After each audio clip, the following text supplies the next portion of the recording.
Mais je... Chaud. Vous avez raison, hein, je vais aller me reposer. Hein? Ah oui, j'ai des bagages. Ouais, ouais. Ils sont dans ma voiture. Les clés. Allez, laissez tomber. On verra ça plus tard.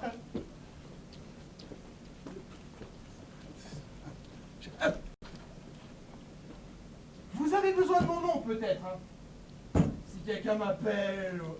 Hein? Vous l'avez déjà inscrit? Oui. J'arrive.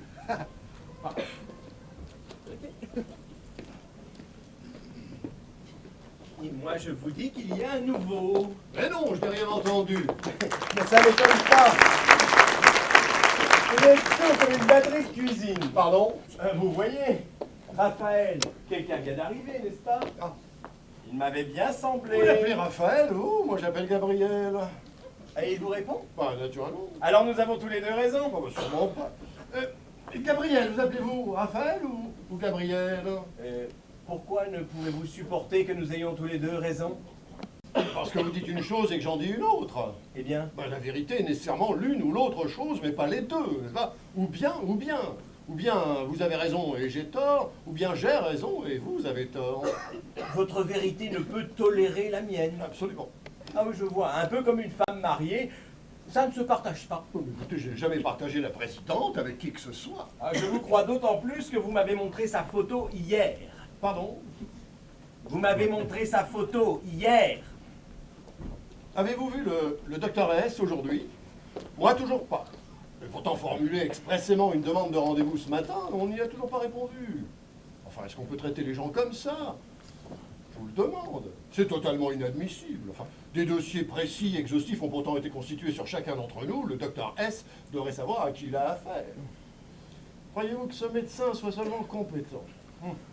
Je constate qu'aujourd'hui, on forme les médecins en dépit du bon sens. On les truffe de connaissances comme on gave une dame de Noël, mais on ne leur apprend pas l'essentiel, les usages. Avec cette médecine moderne, nous n'avons plus affaire à des gens cultivés, mais seulement à des barbares qui détiennent des informations. N'êtes-vous pas de mon avis? Mais naturellement, c'est la pourriture de cette génération. Ils n'ont jamais eu ni faim ni froid, ils n'ont jamais connu la guerre. Ils ont le cul dans le beurre depuis leur naissance, alors n'est-ce pas? Président, est-ce que vous appréciez les réponses que je donne à vos questions? Pardon? Est-ce que vous aimez mes réponses? Mais qu'est-ce que vous me chantez là? J'apprécie beaucoup votre conversation. Simplement, attendez que j'ai fini de parler avant de m'interrompre. Oh, le bruit que je fais en lisant ne vous dérange pas? Pardon? Oh, j'ai bordé 4 fois mon lit, astiqué 5 fois le lavabo, défroissé les rideaux. Je sais plus quoi faire de moi maintenant. Vous auriez pas des petits travaux à faire, hein? Je sais pas, moi, des boutons à recoudre. Non. Et puis votre ourlet, là, il est pas défait? Madame, avez-vous été reçue par le docteur S? Non, et j'avais demandé pourtant. Ah, mais c'est totalement inadmissible, on nous traite comme des femmes de ménage. Oh, président. Mais il a raison, le monsieur, je suis bien femme de ménage. Monsieur le Président, personne n'a de recommandation ici. Oui. L'égalitarisme, je suppose. La lèpre républicaine s'est infiltrée partout. On ne considère plus qui est qui, la valeur d'un homme n'a plus d'importance. Pour moi, ce qui fait la valeur d'un homme, c'est qu'il est un homme. Rien de plus. Sottise, dangereuse sottise. Non mais je trompe pas le monsieur, on peut pas comparer un président et une femme de ménage. Vous voyez, même elle le reconnaît. Et, chère madame, quelle est la différence, à votre avis? Si, j'insiste, pour instruire notre ami et le docteur S, s'il nous entend. Quelle est de votre point de vue la différence entre un président et une femme de ménage? De mon point de vue. Et puis d'abord, c'est une histoire de bureau. Oui. Un président, ça salit le bureau, la femme de ménage le nettoie. Continuez, continuez. Ah, et puis, c'est une façon de parler aussi, hein. Le président, il parle à tout le monde comme si c'était de la merde, et la femme de ménage, elle cause comme si c'était elle la merde. Et puis, le président, il a tout un attelage de titres qui ronfle devant et derrière son nom, hein. Monsieur le Président, directeur général de la Société immobilière des actions bidules, directeur du conseil d'administration chose, officier de la Légion d'honneur, tout ça quoi. Tandis que la femme de ménage, elle a que son nom, hein. Et encore, hein, elle le perd très vite pour garder qu'un prénom. Et même pas athée, elle a tout intérêt à s'appeler déjà Marie. Parce que comme elle n'est pas trop pas de mémoire, ça le deviendra très vite. Effectivement, il est étonnant que malgré ces essentielles différences, le docteur S ne vous ait pas reçu. Bonjour. Bonjour. Bonjour. C'est le nouveau. Oui.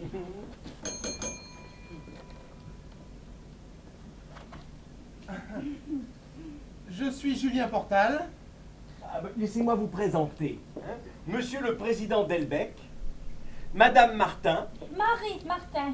Marie, t'es comme un fait exprès. et moi-même, Maj Raja. Excusez-moi, je sais pas très bien ce que je fais ici. Je ne me souviens pas avoir réservé une chambre dans cet hôtel, hein. Mais quand je suis arrivé, mon nom était inscrit sur le registre. Il est où le responsable, là? On est où exactement? Qu'entendez-vous par exactement? Hein. Quelle ville? Quelle route? Ouais, c'est ça. Je n'en sais rien. Non, Ah, vous venez aussi d'arriver, vous? Oh non, non, je suis le plus vieux pensionnaire de cet hôtel. Je me suis installé ici il y a 6 mois. Excusez-moi, je me sens très confus ce matin. J'ai l'esprit un peu embrouillé, là. Comment s'appelle l'hôtel? Est-ce que vous avez eu un accident de voiture? Oui. Enfin, non. Enfin, je sais plus. Bon, attendez, j'étais sur l'autoroute. Il faisait nuit, ouais. Bon. Même si j'avais bien arrosé mon repas, je contrôlais ma voiture. Une Parodeo. Le dernier modèle, hein. G6. Vous connaissez? Je ne connais que 2 sortes de voitures, celles qui ont une pancarte taxi sur le toit et celles qui n'en ont pas. Ah. Oh, ouais. Je roulais vite, ouais. Mais j'étais maître de mon véhicule, j'en suis sûr. Je rentrais chez moi et... Ah, est-ce que quelqu'un vous attendait? Bah non. Ah, ça c'est dommage. Il faut toujours que quelqu'un vous attende. Ça évite les accidents. Ah mais je n'ai pas eu d'accident, donc...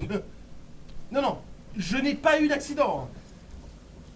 Je n'ai pas eu d'accident, hein. J'ai dû me rendre compte que je somnolais, et puis je suis rentré me reposer dans ce motel. Un motel? Oh, qu'il est drôle. Un motel. Un motel. Oh, pardon Emmanuel. Oh, on n'est pas gentil de se moquer. Vous l'appelez Emmanuel, vous? Vous pouvez m'aider s'il vous plaît, hein? Juste 5 secondes. Ouais. En vérité, croyez-en mon expérience, vous n'avez qu'un seul moyen de comprendre où vous êtes, c'est de demander à chacun d'entre nous ce qu'il faisait juste avant d'entrer ici. Si ça peut vous aider. Non, c'est absurde là, je vais pas m'amuser à... Ah, il n'y a pas d'autre moyen. Non, non, mais il a raison, hein. Il a raison, demandez-moi. Quoi? Mais demandez-moi, s'il vous plaît. Moi, je... Ah bien, allez, ça y est, il m'a demandé. Alors voilà, Marie, voilà. Mes parents, ils m'ont appelée Marie. Fichue bonne idée, ça. J'ai torché et torchonné toute ma vie. Et ils m'ont collé le prénom de Marie parce qu'ils devaient savoir que le balai, le torchon, la serpillière, ça allait être mon rayon. Hein. Mon père était ouvrier agricole, hein. Bel homme, très brun, très poilu, rasé de frais le matin, déjà bleu à midi. Et ça, vous savez ce que ça veut dire, ça, hein? Les poils qui poussent, qui percent. Non, vous savez pas? non. Mais c'est la force de l'homme, ça. Ça veut dire qu'il y a plein de sperme à l'intérieur. Ça veut dire qu'il veut baiser tout le temps, quoi. Alors, maman, elle me pondait un petit frère, une petite soeur à chaque printemps. Hein. Il y en a eu 12 derrière moi. Alors forcément, la pauvrette était toujours un peu fatiguée. Fallait que je l'aide beaucoup. Heureusement, le dernier, Pascalito, il s'appelle. Hein. Alors celui-là, il est arrivé pas bien normal. Il avait une face épatée de tournesol, là, et il comprenait rien à temps comme tout le monde. Alors, bon, les parents, ils ont dit partout que c'était parce qu'il était tombé du tracteur. Papa, il a mis la capote, mais moi, je pense qu'au fond, maman, elle avait dû casser le mou. Alors, raccourcissez, oui, raccourcissez. Mais c'est que je sais pas faire court, moi, monsieur. Vu qu'on me laisse jamais parler, pour une fois que je pose, moi, je sais plus m'arrêter. Bref, alors donc, toujours est-il que je torchonnais du champ du coq jusqu'au petit roux du dernier. Et que j'avais pas une seconde à moi pour rêver. Alors, de ce fait, quand j'ai eu 18 ans, le premier qui m'a un peu touché la culotte au bal, hein, je l'ai laissé me rouler dans sa vieille voiture. Et puis j'ai quitté la famille hein, pour emménager avec lui et la petite. Bon, je l'avais choisi parce qu'il ressemblait à papa. Vous voyez, question de système pileux. Mais papa, il travaillait, lui. Il les nourrissait, tous ses enfants. Tandis que moi, le mien, il était beau à rien. Le poil, il l'avait dans la main. Non mais feignant comme ça, mais normalement, mais c'est qu'on est mort. Hein. Alors là, c'était reparti. Il a fallu que je refasse des ménages pour le nourrir, lui, et puis les deux autres petites derrière. Oui, parce que j'ai fait que des filles. Hein. Je suis bonne qu'à ça. Et en retour, hein, rien. Hein. Pas un câlin, pas un merci, ni même un saute-moi dessus. Hein. Ah non, pour ça non plus, il n'avait pas le courage. Pourtant, hein, un peu de chiennerie dans la vie. Même si c'est bâclé. Ça fait que la femme se sent toujours un peu une femme. Bon, abrégé, oui. Mais je ne sais pas faire court, monsieur, je vous dis. On vous demande la fin, on vous a pas demandé le début. Mais c'est qu'il n'y a rien à raconter dans ma vie, alors quand je commence, moi je raconte tout. Hein. Fallait pas me demander. Alors, toujours est-il qu'un jour, il est parti chercher du tabac et qu'il n'est jamais revenu. Bon, c'était pas plus mal au fond, hein. Sauf que ça m'a pas aidé à me sentir plus belle. Et puis mes filles ont grandi. Alors je sais pas de qui elles tenaient, ces trois-là, mais alors, elles avaient le feu au cul que c'était pas imaginable. Sans doute de leur grand-père, tiens. Elles changeaient d'homme plus vite que de culotte.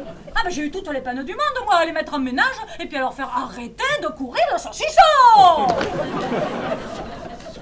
Alors, le mois dernier, j'ai pris ma retraite anticipée. Alors là, je m'étais toujours dit, le dernier jour, le dernier patron, j'y dirai merde.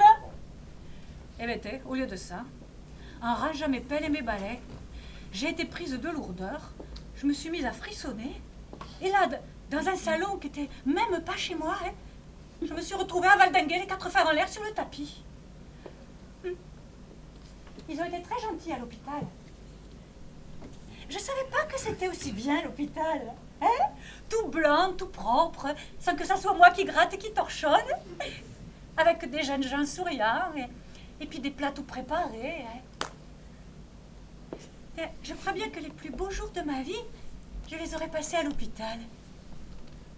Là-bas, ils ont dit comme ça que j'avais le cœur fatigué, usé anormalement pour mon âge, alors ils m'ont prescrit une maison de repos. Oh! Quand je suis entrée là, dites, dans un ancien château, la Ferronnière, ça s'appelait, au milieu d'un grand parc, avec tous ces gens-là qui faisaient attention à moi, hein, qui me servaient du madame, en veux-tu, en voilà. J'ai vraiment eu l'impression que j'étais devenue une princesse. Même le jardinier, dites, tous les matins, il m'apportait une rose dans ma chambre en me faisant une révérence cul-fendue, là, que j'en devenais toute rouge. Et puis hier, je suis descendue le grand escalier, là, en me tenant bien à la rampe, et je me disais qu'enfin ici j'étais bien, que j'allais enfin pouvoir réfléchir à tout ce que j'avais pas pu penser avant, vous voyez, à la vie, à la mort, à Dieu, à tout ça, quoi. Et alors brusquement, j'ai eu les yeux et les poumons qui se dégageaient. C'était comme si une nouvelle vie allait commencer, là, ça vibrait autour de moi. C'est comme si j'entendais la respiration des choses.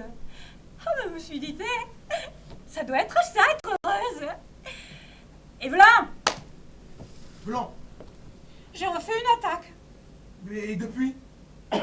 Je suis là. Mais c'est une clinique ici, c'est pas un hôtel. Attendez. À vous, cher président. Alors je serai bref. Mon dernier séjour, mon dernier souvenir avant de me retrouver ici, remonte à avant-hier. Je sortais de chez moi comme chaque matin à 8h pétantes, j'ai poussé la grille et j'ai aperçu un cycliste qui roulait sur le trottoir. Bon, c'était un jeune, naturellement. Il a agité le grelot ridicule de son vélo. J'ai pensé, ce petit crétin va s'arrêter, il n'a pas le droit de rouler sur le trottoir. Et j'ai donc fait 2 pas en avant, et je me suis senti subitement soulevé, projeté contre un banc. J'ai senti que mon crâne heurtait l'angle de pierre. Voilà, Il venait de la gauche. évidemment. Vous êtes une victime du règlement. Non, j'ai toujours respecté toutes les lois. Hein. C'est ce décérébré sur pédale qui ne les a pas suivies. Oh. Et vous? Oh, coma diabétique.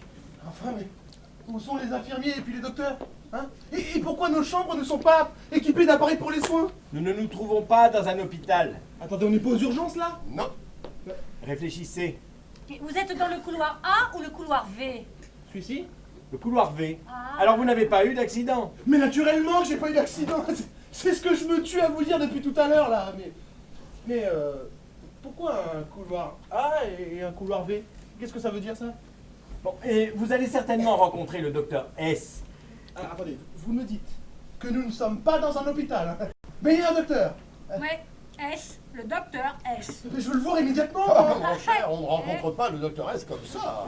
Il suffit même de le vouloir pour ne pas le pouvoir.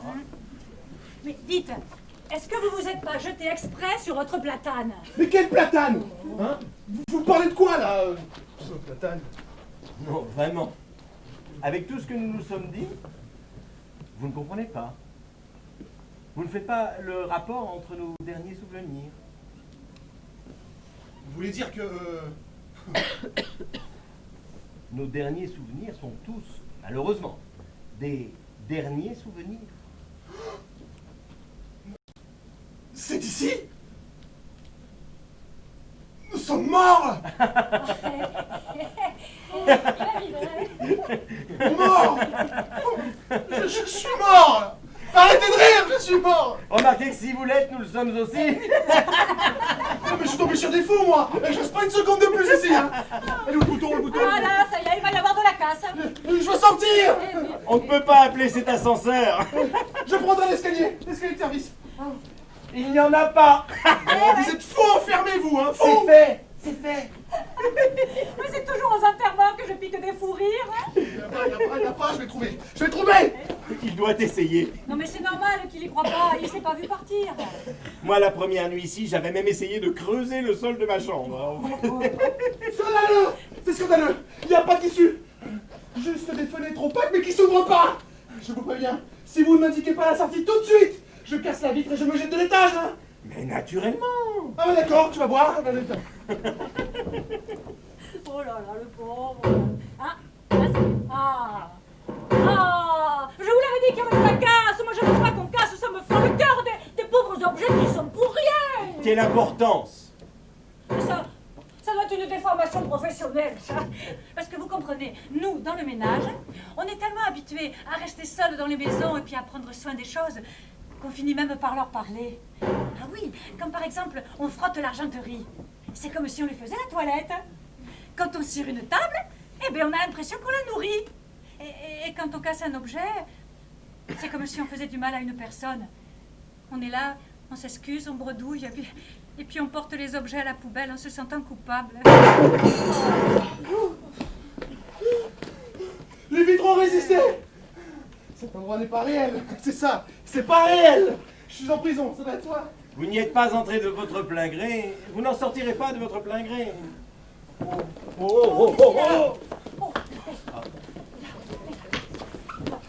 Ouais. Je suis pas mort, hein? Ah, je suis pas mort, hein? Et il commence à réaliser. Je suis vivant, bien vivant, hein? Vous avez connu des situations plus étranges. Dans vos rêves, vous êtes vivant aussi. Vous avez un corps. Vous vous baignez dans une eau bleue, et cependant vous êtes nu dans votre lit. Oui, non, mais là, je vis, là! Ah, bah, pour vous prouver que vous vivez, il faudrait vous tuer. Hein? Bah oui. Si vous y parvenez, c'est que vous étiez vivant avant. En revanche, si vous échouez, cela pourrait signifier encore deux choses. Soit que vous étiez déjà mort, soit que vous êtes immortel. Je deviens fou, là, c'est pas possible! Ah, c'est aussi une solution. Oui, c'est une solution, oui. Le docteur S va venir. J'avais pris rendez-vous, hein. D'accord. Ah bon? Ah non, mais attendez, moi j'étais ici avant monsieur. Qu'est-ce que vous faites dans la vie, vous? Je suis rédacteur en chef d'un grand journal sportif. Bon alors, vous ne trouvez pas que le président de 3 grandes sociétés, ça vaut plus qu'un rédacteur en chef? Non. C'est à vous que veut parler le docteur S. Mais qui vous l'a dit, ça? Et Raphaël. Gabriel. Emmanuel! Et tu t'appelles Emmanuel? Eh oui, ça fait Julien Portal, Ouais. bonjour. Je suis le docteur S. Avez-vous peur? Un peu. Avez-vous compris où vous vous trouvez? Dites-moi que ce n'est pas vrai! À 200 à l'heure, vous êtes sorti de la route pour percuter un arbre. Hein. Je n'en ai aucun souvenir. Naturellement. Vous dormiez. Laissez-moi consulter votre dossier. Un arbre. Je finis écrasé contre un arbre. Bon. Heureusement que j'étais seul. Parce que... Un bon point pour vous. 30 ans, né dans une famille aisée, de bonnes études, pas de grosses opérations chirurgicales, aucune maladie grave. Ouais, je suis un mort en bonne santé. Diverses tentatives professionnelles. Une certaine instabilité vous fait quitter vos places au bout de 2 années. Pas marié. Vous m'acceptez quand même? Je ne vous juge pas. Je fais votre bilan. Ah. Qu'est-ce qu'on gagne, hein? Qu'est-ce qu'on perd Ne prenez pas ces manières avec moi. Votre dossier mentionne que vous avez couru phénétiquement les femmes. Hein. Elle court vite. Vous plus encore. Vous couriez derrière puis devant une fois que vous les aviez eues. Vous les avez toutes abandonnées. Est-on coupable de prendre très vite conscience qu'un couple n'a pas d'avenir? Rapide en tout. Je ne suis jamais tombé sur la femme qui m'aurait rendu fidèle, voilà. Comme si cela dépendait d'elle. Eh ben j'ai beaucoup fait jouir, ouais.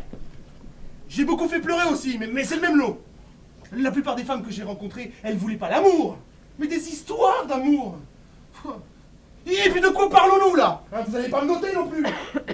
Vous n'allez pas me faire croire que ça existe, ça. Cette vieille légende de l'enfer, du paradis, des âmes complètes, du jugement dernier.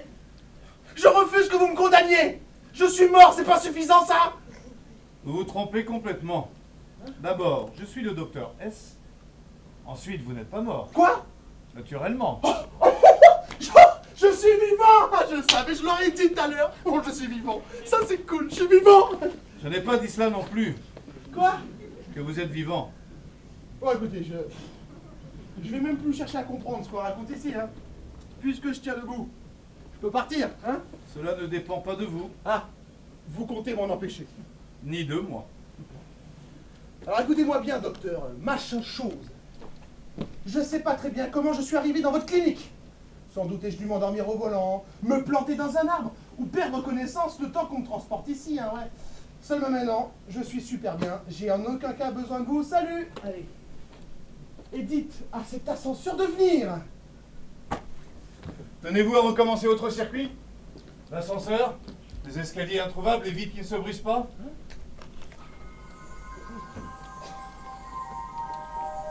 Je suis en prison, quoi, là? Vous êtes en danger, Julien. En grave danger. Nous devons parler, vous allez comprendre. Il y a moins d'une heure, votre voiture lancée à plus de 200 km/h a quitté la route pour percuter un arbre. Je n'ose pas vous décrire l'état de la carrosserie dont vous étiez si fier. Je n'ose pas non plus vous décrire votre état. Qu'est-ce que vous racontez, là?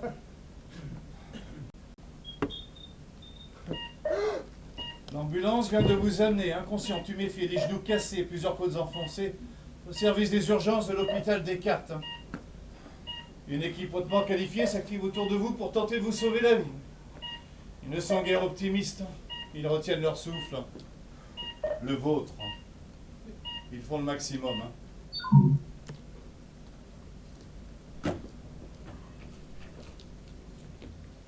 Les hommes et les femmes qui occupent une sombre ici sont en train sur Terre de vivre des heures cruciales. Veillés par des médecins, des infirmières, leurs familles, infiltrés de tuyaux, de sérum et d'électrodes. Ils sont dans ce que vous appelez là-bas le coma, c'est-à-dire entre la vie et la mort, c'est-à-dire ici. C'est ici que vous devez attendre, à l'hôtel des 2 mondes. Ici, votre corps est délivré des douleurs que vous endurez là-bas. Je ne vous crois pas. Vous voulez me faire gober? Que mon corps est ailleurs, là, mais... Avez-vous mal à votre cheville? Je- Vous étiez pourtant fait une terrible entorse il y a 2 jours. Vous étiez extrêmement enflé. Vous ne pouviez même plus marcher. Souffrez-vous en ce moment? Vous voyez, votre corps de chair et de nerfs, votre corps vulnéré est en salle de réanimation. Vous êtes ici pour attendre. Et attendre quoi? Que votre sort se règle. Soit l'eau vous sauve et cet ascenseur vous redescendra sur Terre, soit on échoue à vous réanimer et cet ascenseur vous mènera vers le haut. Là-haut? C'est assez de nouvelles pour le moment. La mort? Ce que vous appelez la mort, Plus rien. La suppression de cette vie ici. Mon travail consiste à vous donner les informations nécessaires pour organiser votre passage. Mais qui vous emploie, hein?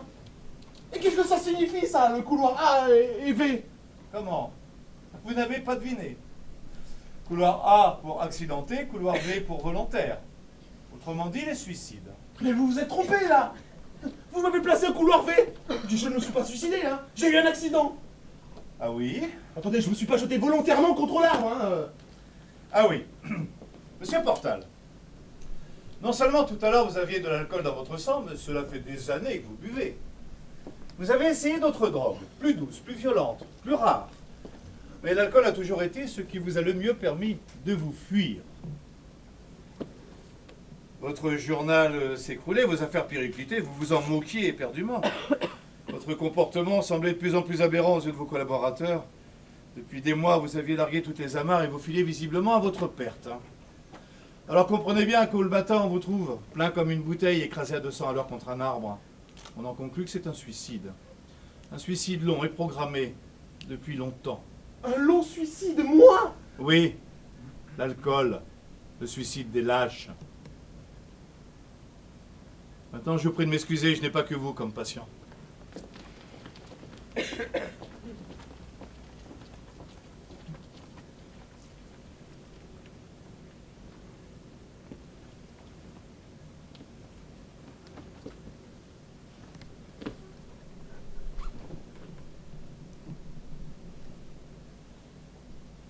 Mage Rajapur, voyance en tout genre, extra-lucidité sur commande, astrologie, table tournante, entrailles de poulet, consultation de vos ancêtres. Mage Rajapur, toutes les sciences millénaires de l'Orient et du Moyen-Orient. Évidemment, mon premier nom était Marcel.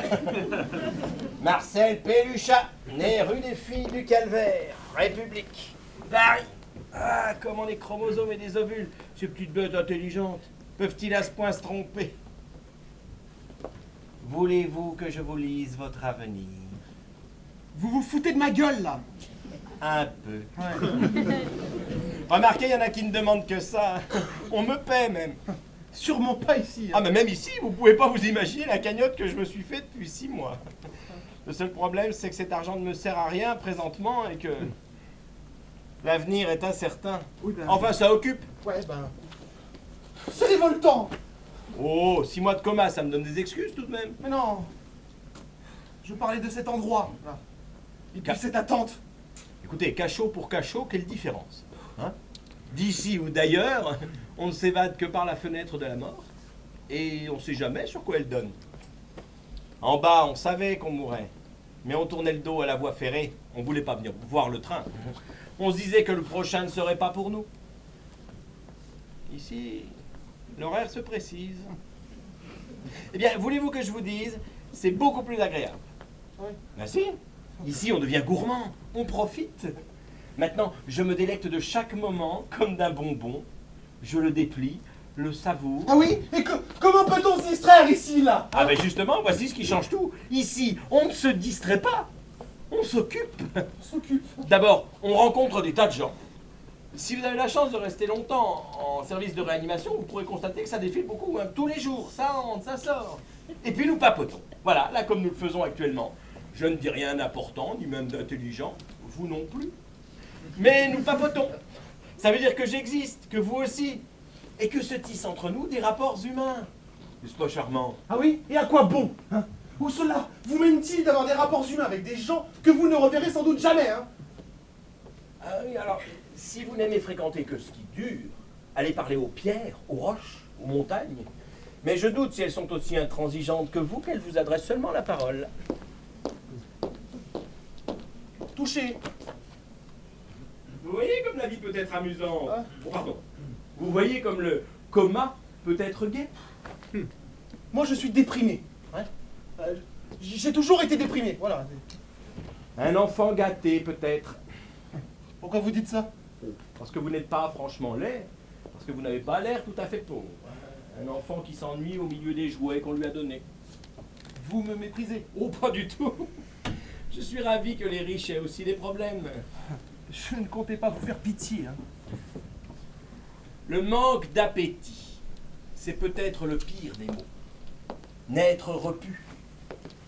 Avoir la bouche pleine avant d'avoir crié. Recevoir des baisers avant de les avoir demandés. Dépenser de l'argent avant de l'avoir gagné. Ça ne rend pas très combatif. Nous, les mal partis, ce qui nous rend le monde appétissant, c'est qu'il est plein de choses que nous n'avons pas. La vie n'est belle que parce qu'elle est un peu au-dessus de nos moyens. Vous m'avez compris. Par contre, ce que vous n'avez pas compris, c'est que pour nous, hein, les ventres pleins comme les ventres vides, la vie est toujours au-dessus de nos moyens. Pardon? Parce qu'elle ne nous appartient pas. Il faut qu'on me la retire pour que j'en voie le prix. Ça a toujours été le problème du paradis. Paradis, ça n'est écrit qu'après la pancarte sortie. J'ai un problème. J'ai un grelot à la place du cerveau. Depuis hier, je me dis qu'il serait temps maintenant que je pense à des choses intelligentes, profondes. Eh bien, au lieu de ça, je fais une fixette sur le mur de ma chambre qui a une tâche que j'arrive pas à faire sortir. Non mais franchement, est-ce que tout le monde ici est aussi conne que moi? Ça se discute. Je sais bien que j'ai le crâne trop étroit pour y faire rentrer des grandes pensées. Mais enfin, tout de même... Je voudrais l'avoir carrément obtus, vous voyez? Hein? Être stupide à pas me rendre compte. J'ai une sœur comme ça. Elle est bête. Mais elle est bête, dites. Hein? Rien ne la surprend, rien ne la retient. Bête comme ça, normalement, ça parle même pas. Ça bouffe du foin. Et bien elle cause. Mais elle cause. Elle connaît tout, surtout. Et ben voilà. C'est comme ça qu'il faudrait être. Moi, je suis juste assez intelligente là pour être mal à l'aise. Eh ben, on est tous comme ça, hein, je vous rassure. Mais non, pas ceux qui réfléchissent, ceux qui font des études. Mais qu'est-ce qu'ils savent de plus? Je sais pas. Mais quand ils savent, hein? Et puis quand ils savent pas, eh bien ils savent qu'ils savent pas. Voilà. Hein? Ils pataugent pas comme moi. Si j'avais droit à un deuxième tour, c'est ça que je ferais. Philosophe, hein? Marie Martin, philosophe première classe. Ah oui, bien sûr, parce qu'être philosophe, ça empêche de mourir, ça. Vous avez raison. Je sais pas, mais ça doit aider à vivre. À votre avis, qu'est-ce qu'il y a là-haut? Y a rien. Vous y êtes allé? Bah non, hein. Eh bien alors comment vous le savez? Mais c'est la mort. Ça vous suffit pas comme explication, ça? Eh ben non, j'ai encore jamais été morte. Et puis la mort, c'est le genre de bazar qu'on connaît pas du tout. Hein? Juste pas où y dire. Et encore par l'oreille gauche, vu qu'il n'y a jamais personne qui est revenu pour nous raconter. Hein? Mais au fait, dites, vous qui faisiez les tables tournantes là, ils vous disaient bien des choses, les morts. Oh, bien sûr. Hein? Quoi par exemple? Oh. Qu'ils détestaient leur belle-mère, qu'ils étaient amoureux de leur secrétaire, qu'ils avaient raté leur vie, qu'ils voulaient reprendre le piano, le crochet, le tricot, enfin des idioties. Rien d'autre? Être mort ne vous rend pas plus sage?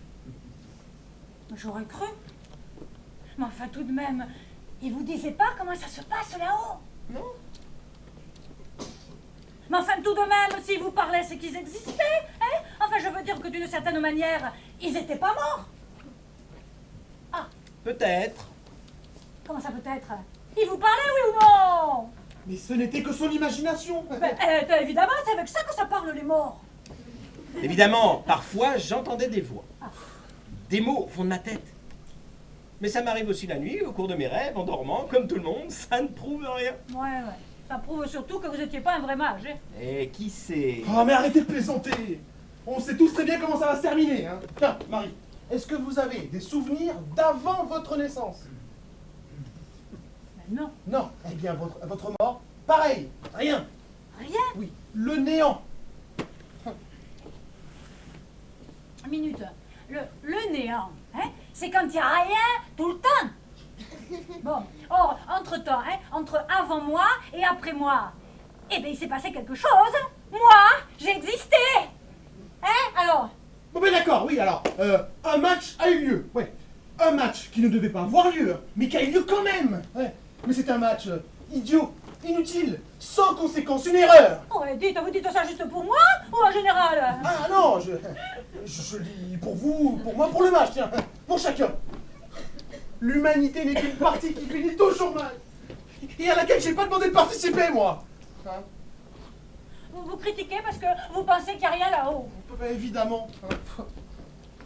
Si je n'avais pas été angoissé par l'idée du néant, je me serais plus accroché aux choses.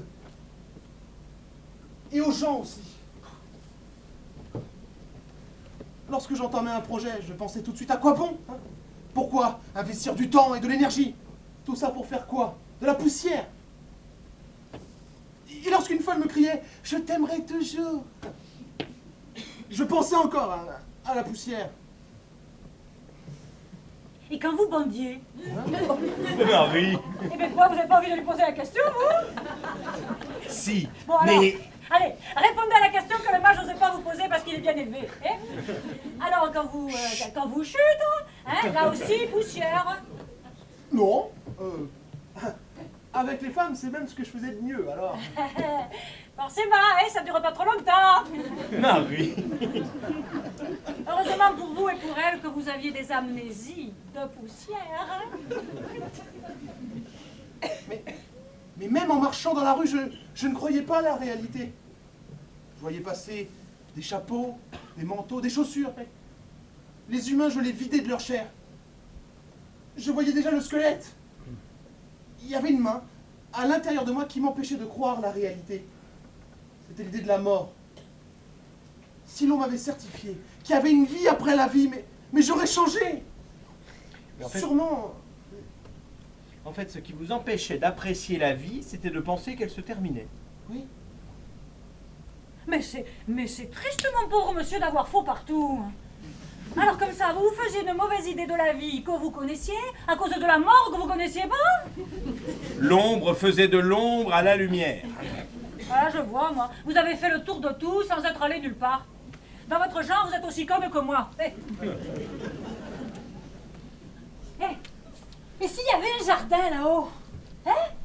Un jardin, comme on nous apprenait quand on était petit, avec des arbres et des fleurs. Moi, j'aimerais bien qu'il y ait un jardin. Moi, je suis sûre qu'on ne me demandera pas de faire le ménage. Mais arrêtez, je vous dis, il n'y a rien du tout. Il n'y a rien du tout. On sait bien que la mort, c'est une fin. Hein? Dites donc, monsieur, je sais tout, là. Vous aviez prévu, vous, que vous vous retrouveriez ici un jour, hein? Parce que, vu le temps que vous avez mis à le comprendre tout à l'heure, ou vous aviez oublié, ou c'était bien imité, hein? Je suppose que tout le monde ici a été reçu par le docteur S, à part moi. Cher président, personne ne lui a parlé. Sinon, le nouveau venu, ce qui fut notre cas à tous. Égalité, cher président, égalité. Cela veut dire que tout le monde est traité de la même façon, hein. Pas qu'il y a un complot tramé contre vous. Eh ben, j'ai dû quitter ma chambre, je ne supporte plus leur conversation. À qui? Madame la présidente et mes fils. Parce qu'ils sont ici avec vous. Ah oui, j'ai oublié de vous dire. Lorsque les pensionnaires retournent dans leur chambre, ils peuvent entendre ce qui se dit en bas à l'hôpital autour de leur lit. Il suffit de se mettre la main sur les oreilles pour entendre. Vous avez de la chance, au moins vous avez votre famille autour de vous. Oh, pour entendre ce que j'entends. Et de quoi parle-t-il? Mais d'argent, de quoi d'autre? Ils veulent tout vendre. Vous leur laissez du bien. Évidemment, pour qui me prenez-vous? Ça, moi je serais pas la plus riche du cimetière, hein? Moi non plus. J'ai tout bouffé. Tout bu. Je n'ai jamais pu supporter la vision d'un portefeuille plein, je dépensais. Je n'avais pas la mentalité pour devenir riche, pas les ongles assez crochus. Pourtant, vous êtes malhonnête. Généralement, on s'enrichit lorsqu'on est malhonnête. Ça, vous le savez mieux que moi.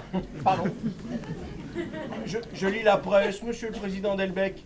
Je n'ai pas oublié le fameux scandale des fausses factures Delbecq, Pure calomnie. ni l'étrange attribution des marchés Delbecq. Ragot politique. Et de toute façon, je n'accepte pas d'être tancé par un devin de fête foraine. Chez moi, la malhonnêteté est gravée sur la plaque. Une profession de foi loyale, irréprochable. Mais imaginez tout à coup que je raconte la vérité. Ah non, madame. Ah non, je lis pas votre avenir dans les cartes. Mais vu la figure que vous trimballez et l'agressivité avec laquelle vous parlez au moindre bipède chaussé, je suis à peu près certain que vous ne rencontrerez plus jamais l'amour. Mes clients me paient. Mais ils me paient pourquoi? Pour que je leur fasse plaisir. Pour avoir encore envie de vivre en sortant de mon salon. Éprouver de l'espoir ce soir, de l'entrain demain. Je suis intègre, moi, monsieur. Si par hasard, il m'arrive d'avoir un réel pressentiment, comme il m'est parfois arrivé en reniflant la mort autour d'un client, je ne dis rien. Absolument rien. Je ne suis que scrupule. Tandis que vous, monsieur le président, vous prenez l'allure de la respectabilité pour mener à bien vos magouilles et vous enrichir aux dépens des autres. Ah, alors là, je retourne dans ma chambre. Je préfère encore entendre comment mes lavettes de fils veulent dépenser mon argent. Oh. De quoi est-il président? Il est né président. À la crèche, il avait déjà un blazer, une cravate sombre, des lunettes, une raie bien nette dans ses cheveux de nourrisson, et entre deux biberons, il clamait à qui veut l'entendre « Je suis président !» Et ça a marché.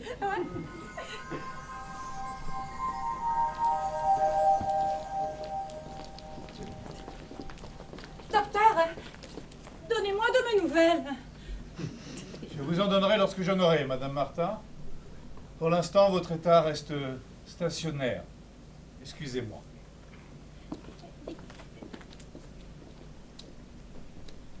Stationnaire? Ça veut dire que je bouge pas. Hein? Que je fais la planche, lardée de tuyaux et de bip-bip, et que je routine lentement. Que je me maintiens dans le pire. Allons, allons. Du courage. Et regardez, moi, ça fait 6 mois. Ah non, mais 6 mois comme ça, moi je tiendrai pas, hein. Ah non, faut que me débranche. Ah non, c'est pas utile que je reste là à attendre. Je suis pas bonne à réfléchir. Hein? Faut que j'ai les mains occupées. C'est ça qui m'occupe le cerveau, vous voyez? Si j'ai rien à faire, j'ai peur. Peur de quoi? Je sais pas, j'ai honte. Je me dis, mais qu'est-ce que tu es là à ne rien foutre comme ça, je me dis? Vous ne vous aimez pas? Vous connaissez quelqu'un qui s'aime, vous? Ah ben... Non. Non. Voilà. Mais je suis sûr que vous avez donné beaucoup d'amour à vos filles. Mais évidemment, c'est naturel ces choses-là. Et puis j'aurais pu en donner encore plus de l'amour s'il y avait eu plus de monde qui en aurait voulu. Mais c'est de ma faute aussi parce que je suis meilleure avec les petits qu'avec les grands. Ah ça, les petits bouts de chou, avec leur bouche rigolarde là, et leurs yeux ronds qui vous dévorent d'amour, ça, moi je sais toujours quoi leur dire. Comment les prendre dans mes bras, comment leur faire des câlins, des bisous, leur donner des bonbons. Tandis qu'avec les grands, je sais pas, je sais plus. Je reste là, je suis pétrifiée.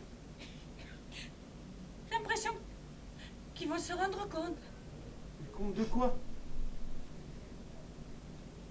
Je sais pas. Que je suis pas bien intéressante. Mais qui vous a dit que vous n'étiez pas intéressante? Personne. Mais personne ne m'a dit le contraire non plus. Voilà. C'est surtout ça qui m'a manqué. Un peu de tendresse, de gentillesse, par-ci par-là, quoi. Ça, on peut pas dire, hein. Mais j'ai pas poussé au compliment, moi, hein. Ah non, c'est pas possible. Il faut absolument que j'arrête ça, là. Ils veulent vendre, tout vendre. Et alors? Mais c'est absolument pas le moment de vendre. Le marché est au plus bas, la bourse déprime, ils vont me faire perdre de l'argent. Faut que je téléphone à ma banque. Voilà, j'exige de parler au docteur S. Vous entendez? Je l'exige. Ah, Et ce sont des pensées sublimes comme celle-ci que vous voudriez avoir. pas parce que mon sang coule dans les veines de ces petits crétins snobs et prétentieux que je vais laisser dépenser mon argent. Ah, et puis d'abord, qu'est-ce qui me prouve seulement que ce sont bien mes fils, hein? Ouais, ils sont cons, très cons. Oui. Bon alors ils sont de vous, hein. Pardon. Ah, docteur S, je viens de vous sonner. On ne sonne pas, monsieur. J'exige. Vous n'avez rien à exiger. Je vous parlerai lorsque votre tour sera venu.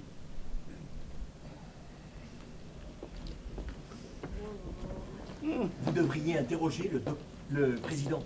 Le président est quelqu'un qui peut tout vous expliquer, avec des arguments irréfutables. Autrement dit, un crétin exhaustif. Monsieur le Président! Monsieur le Président, venez parmi nous. vous allez certainement pouvoir nous aider. Hein. Voilà. Nous demandions ce qui se passait après la mort. Eh bien quoi? Vous n'avez pas reçu d'éducation religieuse? Vous n'avez donc rien appris? Ah non, rien du tout. Eh bien, vous montrez directement devant Dieu et là, vous serez jugé en fonction de vos mérites respectifs. Enfin, un enfant vous dirait cela. Mes petits-fils, en tout cas. Ah. Mais vous, monsieur le président, vous ne craignez pas ce moment-là? Je m'y suis préparé. Ah oui, vous avez la conscience en tâche. Absolument. Mais vos petites magouilles d'argent, monsieur le président Delbecq, vous ne craignez pas qu'au moment du jugement... Il faudrait d'abord l'éprouver, monsieur. Vous savez, le secret bancaire suisse ou luxembourgeois, je ne suis pas sûr que là-haut, cela soit respecté. Hein. 40 ans de trafic, de fausses factures. Mais qu'à dire? Oui, il faut vous pardonner. Oui, il se pardonne. Mais il me pardonnera. Enfin. C'est extraordinaire. J'ai longtemps cru que les gens qui se confessaient développaient une grande conscience morale. Au lieu de ça, je m'aperçois que certaines le font comme on vomit, pour se décharger et puis recommencer. C'est quoi ça? L'un de nous va partir. Comment ça partir? Mais en haut ou en bas? Mais on l'apprend qu'au dernier moment dans l'ascenseur. Pouvez-vous me laisser seul?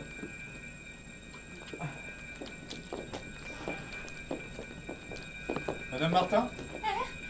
Vous voulez bien rester avec moi? C'est mon tour? Oui. C'est une bonne nouvelle, j'espère? Je n'ai pas le droit de vous le dire. Ah, bah, pas de nouvelles, pas de nouvelles! Tenez. Je vais vous conduire à l'ascenseur. Il faut m'aider parce que j'ai le cœur un peu fragile. Hein. C'est amusant d'ailleurs d'avoir le cœur si fatigué parce que c'est la seule chose dont je me sois jamais servie. Allons. Ne craignez rien. Dans mon cas, c'est pas fatigué qu'il faudrait dire. C'est rouillé. Adieu, Madame Martin. Adieu, docteur. Et bonne continuation.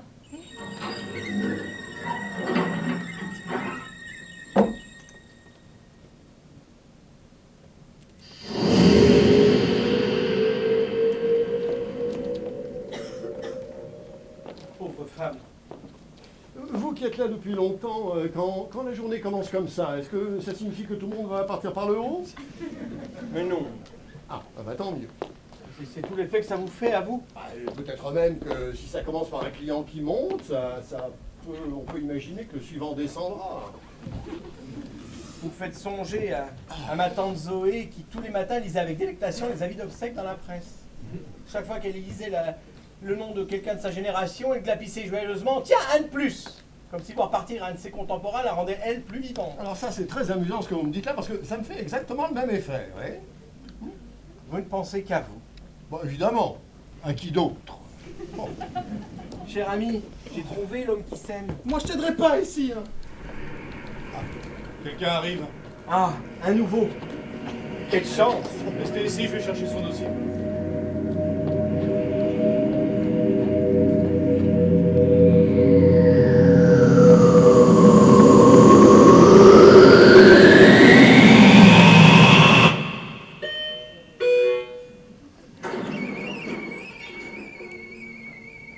Bonjour! Bonjour. N'ayez pas peur. Pourquoi voulez-vous que j'ai peur? Je vous présente Julien. Monsieur le président... le président... Delbecq.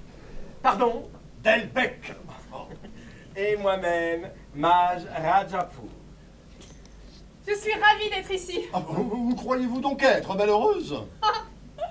Le simple fait de pouvoir marcher normalement, sans appareil, sans crispation, sans douleur, suffit à me renseigner. Et être débarrassé de tous ces tuyaux, ces sondes, ces cathéters. J'ai envie de danser. La pauvre enfant, j'ai peur qu'elle croie être morte. Bonjour, Laura. Bonjour, docteur S. Vous vous connaissez? Laura a déjà fait un séjour ici. Dieu m'a failli en faire deux. La première fois, quand j'ai perdu connaissance, j'ai quitté mon corps. J'ai emprunté le couloir en spirale. Oh, j'étais légère. Légère, je montais en rotation, comme aspirée vers une lumière que je distinguais mal. Seulement, je suis redescendue juste avant d'atteindre le palier éblouissant. Oui, ça n'avait été qu'un profond évanouissement. La deuxième fois, j'ai passé 3 jours ici. Oh, cette fois-ci, Nous verrons. Vous êtes gravement malade? la santé n'est pas mon fort. S'il vous plaît, Laura, pouvons-nous aller dans votre chambre? Non, Je dois vous dire des choses très confidentielles. ma santé n'a rien de confidentiel. Depuis l'enfance, je suis habituée à ce qu'on en parle. À qu'on tienne des conférences autour de mon lit, de mon fauteuil, qu'on publie des bulletins, que tout le monde s'intéresse à ça.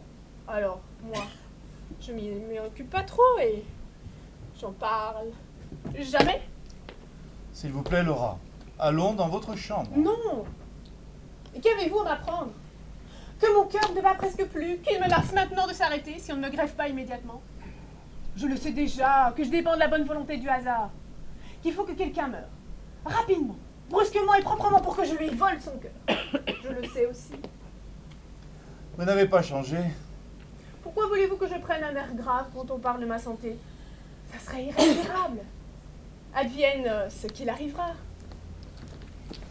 À tout à l'heure, ma petite Laura. Docteur, serait-il possible Non. que Égalité, mon cher, égalité.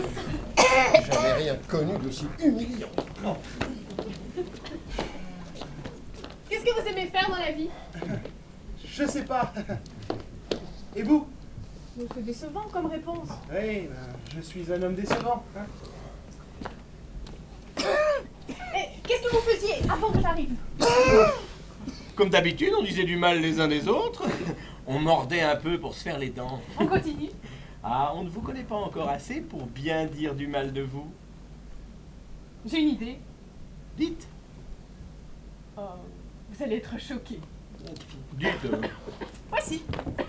J'aimerais bien que l'un de vous me fasse un peu la cour. C'est ridicule. Vous ne voulez pas? Mais juste pour rire. Mais vous comprenez, à cause de ma santé, les garçons n'ont jamais été très entreprenants avec moi. Alors qu'ici, puisque rien n'est réel, que rien ne dure, vous pourriez peut-être faire semblant. Et semblant de quoi? Bah, moi, je fais semblant d'être normal. Regardez, je peux marcher, tourner, danser. Et vous? Moi? Oui, vous. Ou vous faites semblant d'avoir un flirt avec moi, s'il vous plaît, dites oui. Mais non. Mais juste pour rire. Bon, eh bien, soit. Je vais vous faire un bras de cour. Un brin? Oh, un baobab.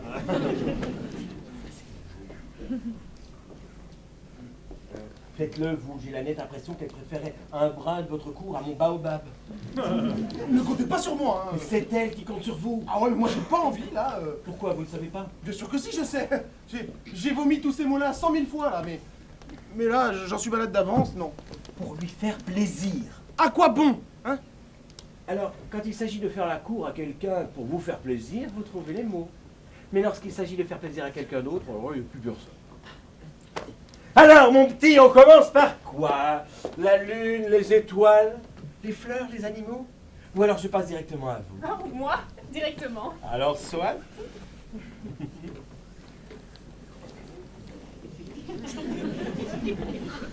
Vous la mimez bien, Quoi? mais la gêne. Je ne fais pas semblant. Ah oui, c'est bien. Je ne fais pas semblant. Oh oui. Oh, c'est totalement grisant. Vous savez, pour moi, c'est la première fois. Encore. Vous êtes très jolie, mademoiselle. Ah, mais vous aussi, vous êtes très jolie. Non, mais vous n'avez rien de plus intéressant à faire ailleurs. Vous la mimez bien aussi. Quoi donc? La bêtise. On devient toujours bête quand on est amoureux. Laura, messieurs, je vais vous demander de me laisser seul C'est avec... tout à fait hors de question. Le mage vient de me demander un mariage. N'est-ce pas? Laura, je suis sérieux. Moi aussi. Oh, enfin, j'aimerais bien. Je dois parler à Julien. À moi?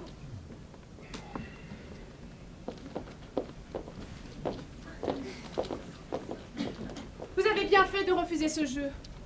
Sur Terre, je serais sans doute tombée folle amoureuse de vous.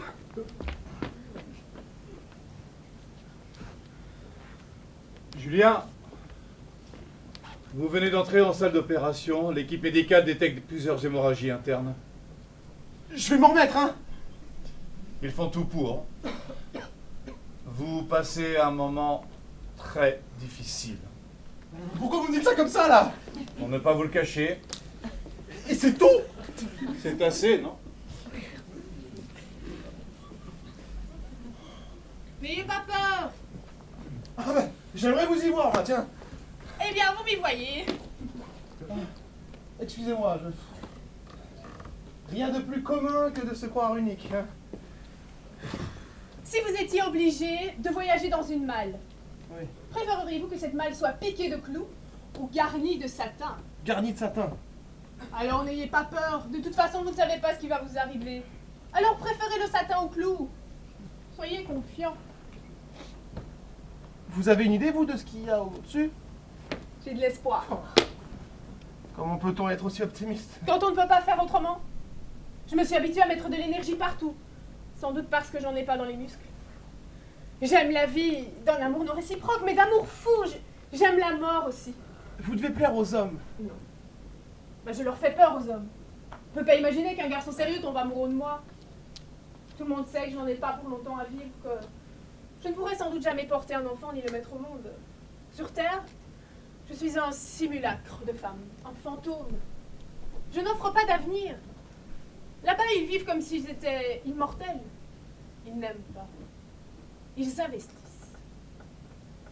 Je ne vous crois pas. Un jeune homme, une fois, m'a fait la cour. Il me rendait visite. Il me téléphonait, il m'envoyait des fleurs. Il me disait que j'étais la femme la plus importante de sa vie. J'ai presque failli croire. Mais une amie m'a révélé son histoire. La sœur jumelle de ce garçon était morte de maladie quelques années avant. Et il n'arrivait pas à en faire le deuil. Il voulait réparer, vous comprenez? À travers moi, c'était une autre qu'il s'adressait. J'étais transparente. J'ai refusé de le recevoir. Et le pire, c'est que ça le rendait très malheureux. Et maintenant? Oh. Il est marié avec une jeune femme normale. Il attend un bébé, il nage dans le bonheur. Son amour pour moi faisait simplement partie de son deuil. Je hais la pitié. Je suis salie par la pitié, je ne veux pas la pitié. Croyez-vous que je sois trop orgueilleuse?